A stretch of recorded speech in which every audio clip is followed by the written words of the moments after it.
كنت عملت فيديو وبعد كده لقيته اتحذف من على السوشيال ميديا، فقررت ان انا اعمله تاني وعلق عليه وانزله. كون ان انت تبقى انسان مشهور على السوشيال ميديا دي نعمة من عند ربنا طبعا، حافظ عليها واستخدمها صح. هخش في الموضوع على طول عشان ما اطولش عليكم. الأستاذة منى فاروق كلكم تعرفوها، أول ما اتنشر لها فيديو فاضح طلعت عيطت وقالت يا رب يكشي يجيلي مرض وهموت ومش عارف ايه، كانت بتتمنى المرض عشان تموت. انا اوقات اتمنيت ان انا يجيلي مرض واموت عشان والفضيحه دي ما تحصليش.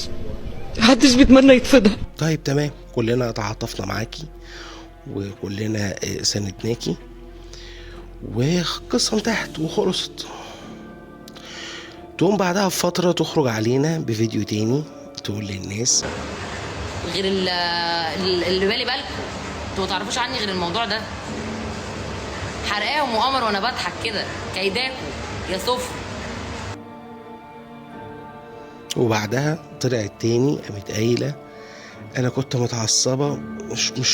مش موضوعنا احنا بقى، ده مش موضوعنا، مش قصتنا.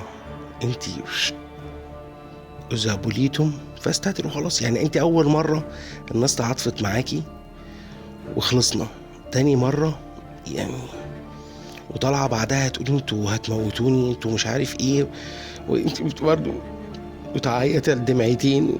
خلاص بقى يا فندم، والله في ناس ما كانت ما تعرف موضوعك من الاساس بسبب كلامك وبسبب ظهورك الاوفر وكلامك والتعليقات. الناس بدأت ترجع تدور ايه الموضوع ده، يعني اللي ما يعرفش بقى عايز يدور عشان يعرف. دي قصة. القصة التانية هدير عبد الرازق.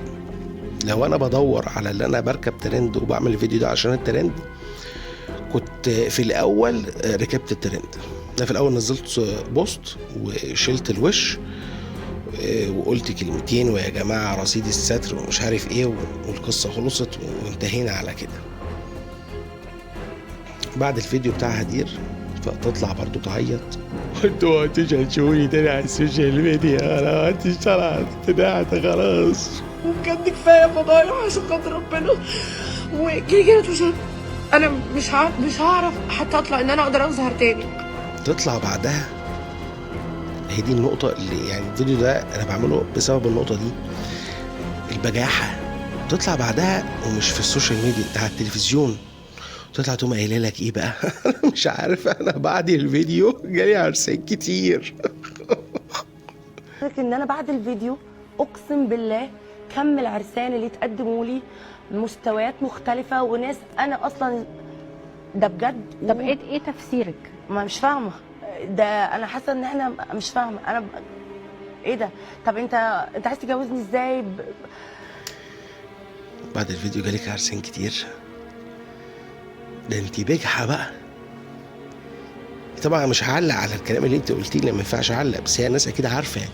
بس ده بجاحه يا جدعان. اذا بليتم فاستتروا. انتوا في فين انتوا مين؟ انتوا مين؟ انتوا مين؟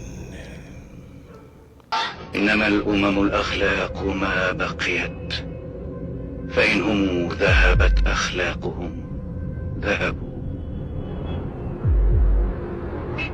اكل العيش مفهوش عيب يا ابو صلاح، كان شغله ما تشرفش. عصر الشهادات والوظايف انتهى، ما بقاش ياكل عيش. امال ايه بقى اللي بياكل عيش يا فيلسوف؟ يا صفر. ربنا يحفظ عتابنا كلنا يا رب. بجد كفايه فضايح عشان خاطر ربنا. ده بجد. طب ايه تفسيرك؟ ما مش فاهمة ده، انا حاسة ان احنا مش فاهمة انا ايه ده. طب